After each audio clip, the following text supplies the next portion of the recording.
नमस्कार, मैं हूं अंकुर और आप देख रहे हैं सत्य हिंदी का न्यूज बुलेटिन। एक नजर अब तक की सुर्खियों पर। दिल्ली के मुख्यमंत्री अरविंद केजरीवाल ने ईडी के समन का गुरुवार को ईडी दफ्तर में पहुंचने से कुछ घंटे पहले जवाब दिया है। केजरीवाल ने ईडी के नोटिस को अवैध बताया। दिल्ली के मुख्यमंत्री ने कहा कि समन नोटिस अवैध और राजनीति से प्रेरित है। नोटिस बीजेपी के इशारे पर भेजा गया है। यह सुनिश्चित करने के लिए नोटिस भेजा गया था कि मैं 4 राज्यों में चुनाव प्रचार के लिए जाने में असमर्थ रहूं। उन्होंने कहा कि ईडी को तुरंत नोटिस वापस लेना चाहिए। हालांकि एएनआई ने कहा है कि केजरीवाल अब ईडी के सामने पेश नहीं होंगे। गुरुवार को वो एमपी के सिंगरौली में रोड शो करने जा रहे हैं। उनके साथ पंजाब के सीएम भगवंत मान भी होंगे।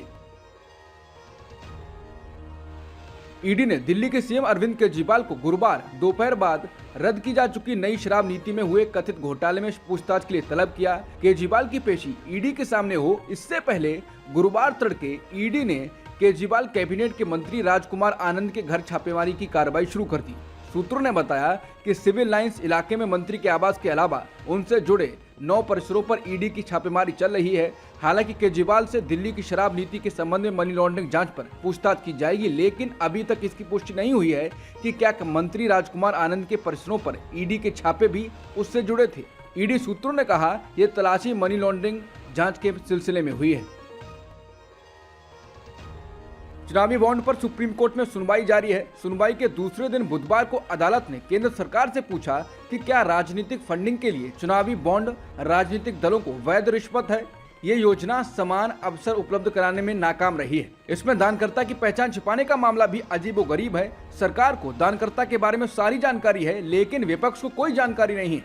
5 जजों की बेंच ने कहा सरकार पारदर्शी योजना या ऐसी योजना लाने में नाकाम रही जिसमें सभी दलों के लिए समान अवसर हों। ऐसे में अगर इस योजना को रद्द किया जाता है तो इसका ये मतलब नहीं लगाया जाए कि हम राजनीतिक चंदे को बेहिसाब नकदी और काले धन के युग में धकेलने की कोशिश कर रहे हैं। सुप्रीम कोर्ट ने चुनावी बॉन्ड की गोपनीयता वाले प्रावधान पर भी सवाल किया कि जिसके जरिए जनता ही नहीं, यहाँ तक कि दानदाता कंपनी भी राजनीतिक दलों के चंदे का विवरण नहीं जान सकते। इंडियन एक्सप्रेस की रिपोर्ट बताती है कि 28 अक्टूबर से शुरू हुए केंद्रीय गृह मंत्री अमित शाह के मध्य प्रदेश के 3 दिवसीय दौरे का फोकस असंतुष्ट पार्टी कार्यकर्ताओं के साथ बातचीत और आगामी चुनावों में भाजपा के अभियान को आगे बढ़ाना था। इस मकसद के लिए उन्होंने जमीनी स्तर पर कई बागी और असंतुष्ट पार्टी नेताओं के साथ मुलाकात कर उन्हें मनाया है। भाजपा के एक वरिष्ठ नेता ने उनके इस दौरे को लेकर कहा है कि वो हर पहलू में हमारा समर्थन कर रहे हैं, मार्गदर्शन कर रहे हैं। उनका प्राथमिक ध्यान भाजपा के पक्ष में मतदान को सुनिश्चित करना है। उन्होंने इसके लिए जुन्नारदेव और उज्जैन में रैलियों के अलावा उज्जैन, रीवा, भोपाल, ग्वालियर और जबलपुर में कार्यकर्ताओं के साथ बंद कमरे में बैठकें की हैं। अमित शाह ने असंतुष्ट नेताओं से सीधे बात कर उन्हें पार्टी में उचित सम्मान का आश्वासन देते हुए पार्टी के हितों के लिए काम करने के लिए कहा है। अमित शाह ने कहा कि हमें सभी नेताओं की पहचान करनी चाहिए, चाहे वो कितने भी छोटे हों। सूत्रों के मुताबिक अमित शाह तमाम कोशिशों के बाद भी सभी असंतुष्टों को मना नहीं सके हैं।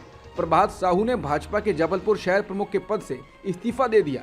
वहीं धार जिले में शाह ने पूर्व मंत्री रंजना बघेल से मुलाकात की है, जिन्होंने मनावर क्षेत्र से निर्दलीय चुनाव लड़ने का फैसला किया था। अमित शाह ने नेताओं से फोकस न खोने को कहा है। हालांकि शाह के इन बयानों से राजनीतिक विशेषज्ञों का कहना है कि उनमें निराशा झलक रही है।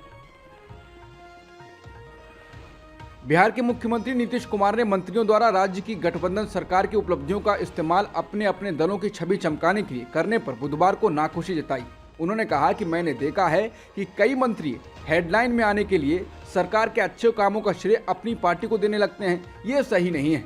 इस दौरान कार्यक्रम में जदयू नेता व बिजली मंत्री विजेंद्र यादव के साथ राजद नेता व मंत्री आलोक मेहता भी मौजूद थे। उन्होंने कहा कि जब भी बिहार में अच्छे काम की बात करता हूँ तो इसे मैं अपनी उपलब्धि के तौर पर नहीं गिनाता हूं। ठीक उसी तरह सभी मंत्रियों को यह याद रखना चाहिए कि वो इसके लिए सरकार को श्रेय दें, तारीफ सिर्फ पार्टी का ना करें। बताने कहा जा रहा है कि शिक्षक भर्ती पर सीएम नीतीश का दर्द छलक गया है। इसके लिए उन्होंने क्रेडिट लेने की होड़ पर आरजेडी और उनके मंत्री को चेता दिया है। विपक्षी नेताओं के फोन पर हैकिंग से जुड़ी चेतावनी मिलने के बाद अब केंद्र सरकार ने बड़ा एक्शन लिया है।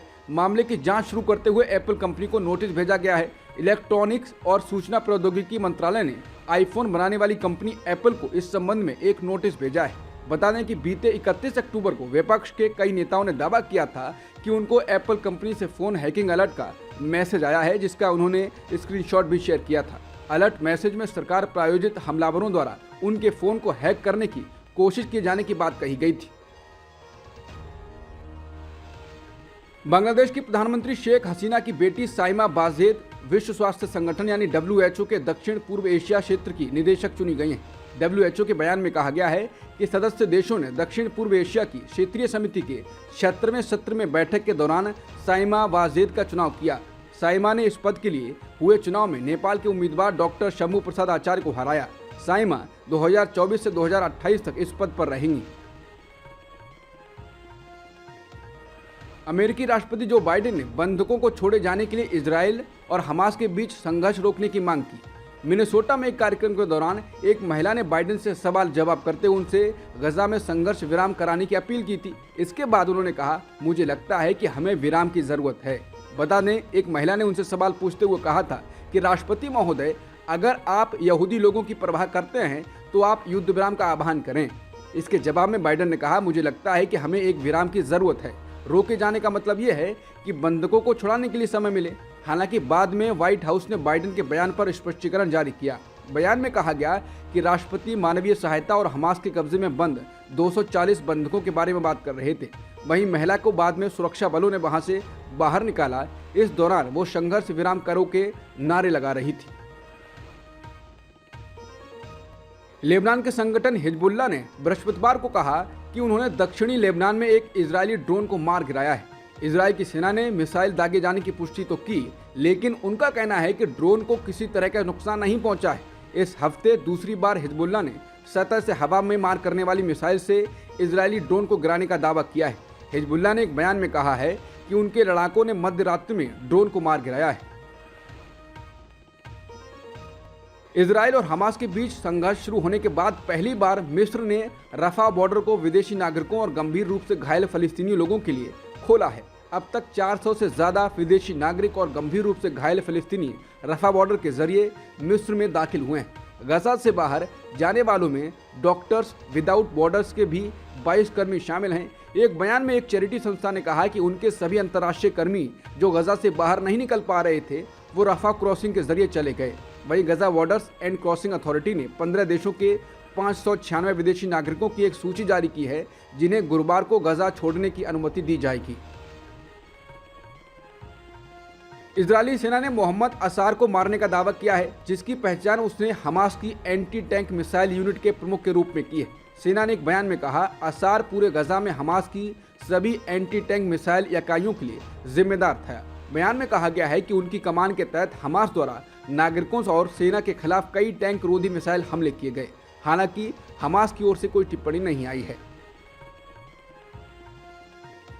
गजा स्वास्थ्य मंत्रालय ने कहा है कि इंडोनेशियाई अस्पताल का मुख्य जनरेटर अब चालू नहीं है। अस्पताल को अब बैकअप जनरेटर का उपयोग करने के लिए मजबूर किया गया है, जिसका अर्थ है कि अस्पताल का ऑक्सीजन स्टेशन बंद हो गया है। साथ ही वेंटिलेशन और एयर कंडीशन भी बंद हो गया है।